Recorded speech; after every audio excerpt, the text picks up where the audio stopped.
लेकिन 2 राज्यों के दौरे को लेकर के आज प्रधानमंत्री नरेंद्र मोदी ने भी एक्स पर पोस्ट किया है। बड़ी खबर आपकी टीवी स्क्रीन पर, जनता जनार्दन का अपार समर्थन मिल रहा है। आज 2 राज्यों के अपने परिवारजनों के बीच रहूंगा।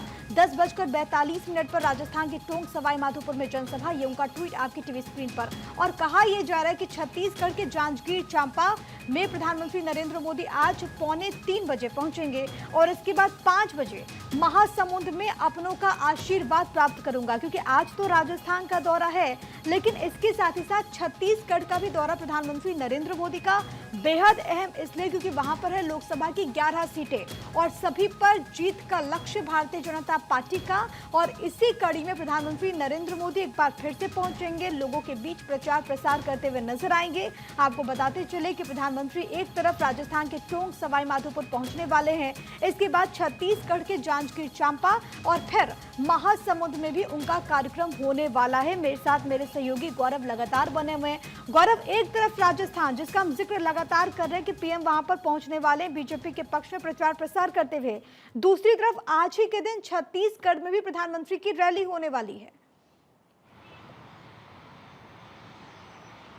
बिल्कुल, देखिए आज हनुमान जयंती का विशेष दिन है और आज प्रधानमंत्री नरेंद्र मोदी ने दिन की शुरुआत अपने ट्विटर पर एक्स पर ट्वीट करके उन्होंने सभी को हनुमान जयंती की शुभकामनाएं दी। और इसके साथ ही आज प्रधानमंत्री नरेंद्र मोदी के 2 राज्यों में प्रमुख चुनावी सभाओं की अगर हम बात करें तो 10:45 पर सवाई माधोपुर वो पहुंचेंगे और विजय शंखनाद रैली को संबोधित करेंगे। लेकिन छत्तीसगढ़ के दौरे की अगर हम बात करें तो छत्तीसगढ़ में भी प्रधानमंत्री नरेंद्र मोदी का 2 दिवसीय पूरा जो कार्यक्रम है पूरी तरीके से सेट है। और उसको लेकर के जिला प्रशासन की बात करें या फिर भारतीय जनता पार्टी के नेताओं की बात करें, जो तैयारियां हैं छत्तीसगढ़ में भी पूरी कर ली गई हैं। छत्तीसगढ़ में बहुत ज़्यादा फोकस भारतीय जनता पार्टी उन वोटरों के साथ कर रही है जो वोटर्स भारतीय जनता पार्टी से बहुत ज़्यादा कट गए थे। खास करके मैं बात करूं अगर जनजातियों की, तो जनजातियों के साथ वहां बड़ा पिछले दिनों भेदभाव भी देखने को मिला, उनको बहला फुसला करके धर्मांतरण भी उनका किया गया। ऐसे तमाम विषय विधानसभा के चुनाव में भारतीय जनता पार्टी छत्तीसगढ़ के अंदर साध रही थी और छत्तीसगढ़ के अंदर इन्हीं सब विषयों का एक बड़ा फायदा मिला कि वो जनजातीय जो भारतीय जनता पार्टी से कट रहे थे, एक बड़े वोट बैंक के साथ वो वापस निकल करके आए। छत्तीसगढ़ में 2 दिनों का प्रधानमंत्री नरेंद्र मोदी का जो कार्यक्रम है अगर उसको देखें तो आज अगर हम बात करें शाम का जो कार्यक्रम 5 बजे प्रधानमंत्री नरेंद्र मोदी का छत्तीसगढ़ में है, उसके बाद वो छत्तीसगढ़ में ही राजभवन में रात्रि विश्राम करेंगे और अगले दिन फिर वहां से रवाना होंगे। यानी कि वो देर रात जहां विश्राम करेंगे प्रधानमंत्री नरेंद्र मोदी, वहां पर भी सुरक्षा व्यवस्था की जो तैयारियां बड़ी चाक चौबंद की गई हैं। और बैक टू बैक जिस तरीके से जनसभाएं प्रधानमंत्री नरेंद्र मोदी की हैं, ये बड़ा मैसेज है। भी देखा जा सकता है क्योंकि आज हनुमान जयंती है और जब छत्तीसगढ़ की बात होती है तो प्रभु श्री राम का वो ननिहाल है। आज के दिन प्रधानमंत्री का वहां पर पहुंचना और उसके बाद रात्रि विश्राम करना, क्या एक संदेश देने की भी कोशिश होगी क्या?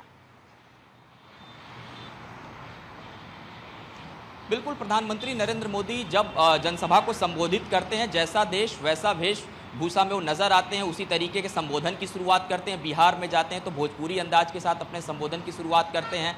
दिन विशेष पर प्रधानमंत्री नरेंद्र मोदी दिन विशेष संबंधित नारों को भी लगाते हैं। हमने पिछले दिनों देखा था कि जब अगर राम मंदिर के प्राण प्रतिष्ठा की बात करें तो नरेंद्र मोदी जहां भी जाते थे जय श्री राम के साथ संबोधित करते थे। आज चूंकि हनुमान जयंती है और छत्तीसगढ़ के दौरे पर प्रधानमंत्री नरेंद्र मोदी रहेंगे तो निश्चित तौर पर ये जो नारा है वो भी सुनने को मिलेगा प्रधानमंत्री नरेंद्र मोदी के मुख से। और खास करके अगर हम बात करें जो तैयारियां जिस तरीके से की जा रही हैं, राजस्थान की जो तैयारी है वो अपने आप में ही कार्यकर्ता जो एक मैसेज दे रहे हैं, अच्छत घर घर पीले चावल जो है वो बांट रहे हैं। और वो बार बार इस बात को कह रहे हैं कि जिस तरीके से अयोध्या में एक भव्य और दिव्य राम मंदिर का निर्माण हुआ, भारतीय जनता पार्टी ने इसका वचन लिया था। भारतीय जनता पार्टी के घोषणा पत्र में ये एक जो वादा था वो भारतीय जनता पार्टी ने पूरा किया। इसलिए इस बात को लेकर के भी कार्यकर्ताओं में बड़ा उत्साह है। और जो कार्यकर्ता हैं वो, हालांकि धूप की अगर हम बात करें और आज के मौसम की बात करें तो लगातार 40 डिग्री के ऊपर टेम्परेचर है। ऐसे में जो कार्यक्रम स्थल है वहां पर पीने के पानी की व्यवस्थाएं और जो वहां पे छांव में जहां पे लोग कार्यकर्ता ज्यादा से ज्यादा बैठे, टेंट, बड़े बड़े पंडाल, इस तरीके की व्यवस्थाएं अपने तरफ से स्थानीय स्तर पे जो जिला प्रशासन की बात करें, इसके अलावा नगर निगम की बात करें, वो लोग कर रहे हैं।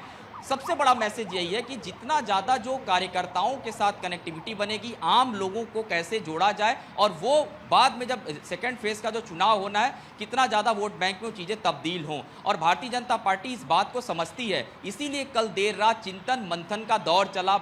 भारतीय जनता पार्टी के राष्ट्रीय अध्यक्ष के आवास पर तकरीबन 9:30 बजे जो बैठक शुरू हुई वो 2.5 घंटे 3 घंटे तक लगातार चलती रही। पार्टी के तमाम महासचिव जो थे, राष्ट्रीय महासचिव, वो भी शामिल रहे। पार्टी के तमाम बड़े चेहरे उसमें मंत्री जो हैं वो शामिल रहे और यही रणनीति बनाई गई कि आगामी जो दूसरे फेज का चुनाव है वो कितना महत्वपूर्ण है। और राजस्थान चूंकि इसलिए भी कि 13 सीटों पर, लोकसभा की सीटों पर मतदान होना है, तो इसलिए बहुत ज्यादा फोकस राजस्थान पे भी भारतीय जनता पार्टी रख के चल रही है। सभी राज्यों पर है भारतीय जनता पार्टी का और इसी कड़ी में प्रधानमंत्री का ये दौरा। बहुत धन्यवाद आपका गौरव, तमाम बातचीत और जानकारी हम तक पहुंचाने के लिए।